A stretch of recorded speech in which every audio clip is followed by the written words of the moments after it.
Hi, wrestling fans. Thanks for clicking the dreaded D-Rose report. You know what I would like to see at a WrestleMania? Of course, I think all the WrestleMania is always sold out, but I'd like to see it to pick up the buy rates.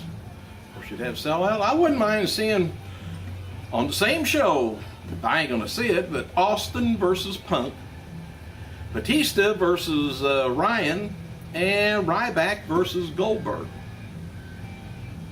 Anyway, trivia. 2008 WWE SmackDown airs for the first time on my network TV. Not mine, but our network TV, I guess you could call it. Also, we got a few birthdays. Let me see. Happy birthday to former WWE and TNA talent Mikey Batts, 29 years old, and WWE Hall of Famer Bullet Bob Armstrong, 73 years old. Two-time WWE Tag Team Champion Danny Basham. Remember the Basham brothers. 35, and three-time WWE Champion John Morrison, 33. Two-time AWA Southern Heavyweight Champion Daryl Man Mountain Rock Peterson, 51 years old, and former WWE personality Mike Adamle, 63 years old. Didn't know he was that old.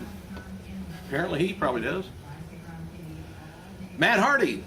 He's supporting the fight against breast cancer with a website called shopmatthardy.com. And during October, they're selling pink arm, pink rubber bracelets and Stronger Than Death Matt Hardy t-shirts.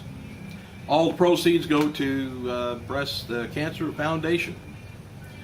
And as noted before, the Usos, they did a tout video. Watch that stuff.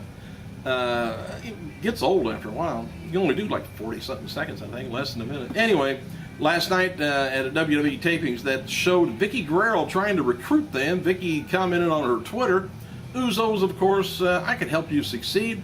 Develop champions is my expertise. Call me. I think she maybe only had one champion. Well, maybe Swagger, I think. WWE champion, well, soon to be maybe champion, Ezekiel Jackson, if he ever gets a break, is returning to the U.S. from Guyana today. He's been there visiting his home country and doing promotional work for WWE. Zeke is out of action with an injury, but is still telling fans he's going to be back on WWE Network TV soon. And I knew this was going to happen. Vince McMahon was reportedly scrambling at Monday's Raw when Ryback failed to do his finisher on Tensai. Workers in the production truck, they were instructed to make him look as strong as possible in the replay. So, of course, they concentrated on the running lariat, clothesline, whatever you want to call it. That's good. He had a backup finisher. Oh, I think he got him up, last week, wasn't it? But the way he's been over, I mean, he could probably pick up, I'm sure, 350 pounds, slam the guy. But picking him, that's just an odd position to get him in. Plus, Tensai is supposed to help by pushing up some. Tensai weighs so much, he probably can't even push himself up very much. Oh, well. As officials are, so don't try it on Big Show, Ryback. Officials are high on United States champion Antonio Cesaro. They feel that he's going to be able to make a lot of money off of him and him off of them in the future, so expect a big push coming. Some feel that WWE wants to do the right thing by Cesaro, so that's why they hired his girlfriend, Sarah Del Rey, as developmental trainer. It's all in the family. With John Cena and Randy Orton being gone from last week's WWE live event, CM Punk's importance to the company was a hot topic backstage, and the feeling right now is that there's only two guys really draw big for the company, and that's Cena and Punk. And there's also a feeling that they need to get Punk to where he doesn't end up, being beat up and wore out like Cena is, and so many other top talent are. And people this weekend are saying that Punk looks a little sick and worn down. I tell you what, that happened to Big Show when he was champion in ECW. Boy, he had great big bags under his eyes, big pouches, and Punk getting kind of that way too. Lack of sleep, rest. Punk is being compared to, and I don't think this is right, Bret Hart's early days in WWE, in the sense that he's the company's workhorse, and doesn't get the nod of approval that Cena and Hulk Hogan would get. Probably getting that dollar sign, that keeps you going sometime. And WWE Creative's planning a lot of future segments with Ryback and CM Punk. The idea is to keep them teasing a match between the two. WWE Women's Champion Mercedes KV has reported to WWE Developmental and did some ring announcing at last week's NXT live events. And WWE officials went back and forth on whether or not to have Sheamus and Damian Sandow on Monday's Raw. The decision would give them more. They decided to give them more time, I guess. So the match, went kind of long, but they both wanted the guys to look strong. And noted before, WWE officials and people backstage are high on both of them. There's a lot of heat on Edge right now within WWE right now that is pretty much made. They offered another Legends deal to him when he worked a recent SmackDown live event, but he wasn't interested. Edge does not want to be locked into any WWE deal and wants to be able to do his own thing. When WWE originally saw Edge and his contract signing was ending, they offered him a Legends deal then, similar to what Shawn Michaels has got, but word is that the money offered was a bit of an insult. And of course, Shawn Michaels does his own deal. And there's also some sort of other heat on Edge because of Beth Phoenix leaving. There's a belief that she's leaving, in part to help him recover from the neck surgery in November. And also that there's some people high up in the company that just aren't happy about his upcoming appearance on Tommy Dreamer's House of Hardcore promotion. Well, they should have offered him a little more money. Maybe you'd have him stay out of that, plus Beth Phoenix still there. But Edge and WWE, most likely, they'll work together in the future, but there's definitely feelings within WWE that he's sort of gone, he's sort of got gone against them. So it may take a while for him to bruise, to go away.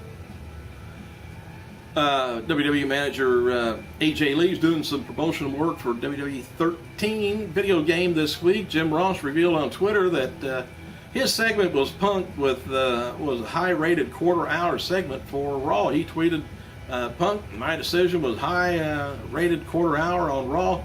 Not asking anyone to pay for my damaged hat, though. That's just something that's in the line of duty, I guess." Ross also commented on Punk stomped on it. It says, "My hat, let's see, it was a $700 custom 100% beaver made at Shorty's K-Boy Hattery in Oklahoma Stockyards," for those asking. I didn't know they made hats at a stockyard, but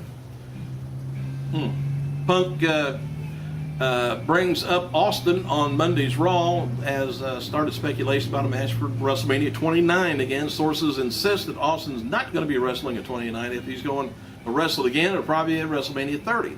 Probably they know he's got some movie deals he's got to fulfill.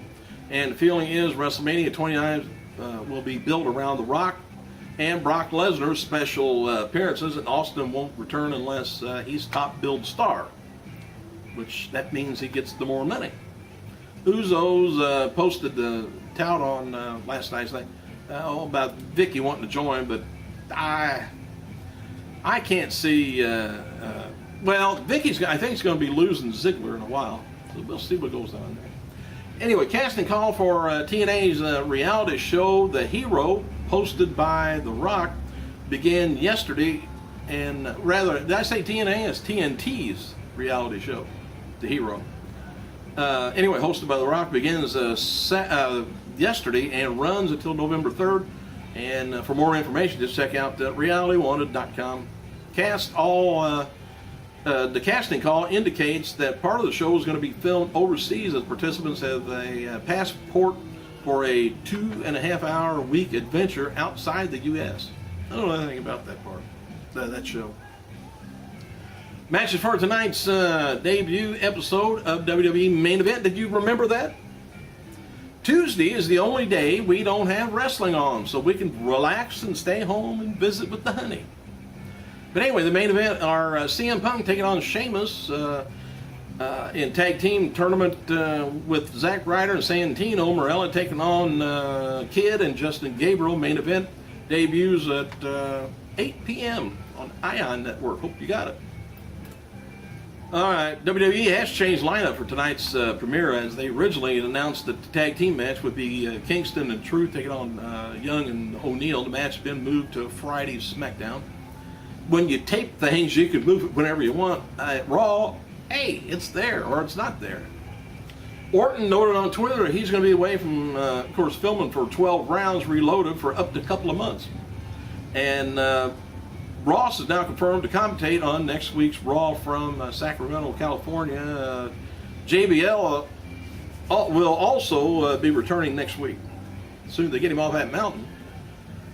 And, in an update from last night's WWE taping in Tulsa, the match between Cesaro and Bateman may have been a dark match and not on a Saturday morning show. We'll find out. Brodus Clay and Epico is confirmed for Saturday's Saturday morning show.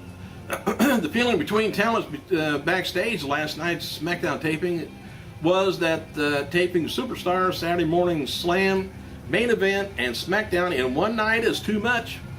Tapings felt long and drawn out. And sitting your ass in a seat too is long and drawn out, watching all that.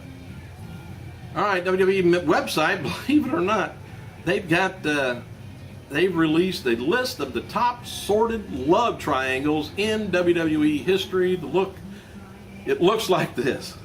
Number 1, ravishing Rick Rude, Jake the Snake Roberts, and Cheryl Roberts. Now this is, like I said, sordid love triangles. So there's got to be 3, I guess. Edge, Matt Hardy, and Lita. I thought that would have been number 1. Dreamer, Raven, and Beulah. Daniel Bryan, CM Punk, AJ Lee. It's kind of maybe a love triangle.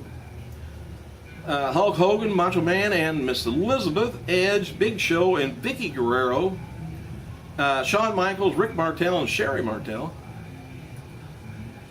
Or Sensational Sherry. Triple H, Kurt Angle, and Stephanie McMahon. Zack Ryder, John Cena, and Eve. And Christian, Jericho, and Trish Stratus. Hey, that's all I got for today. I'll let you go and do whatever you want to do. Thanks for clicking, you guys. I gotta go.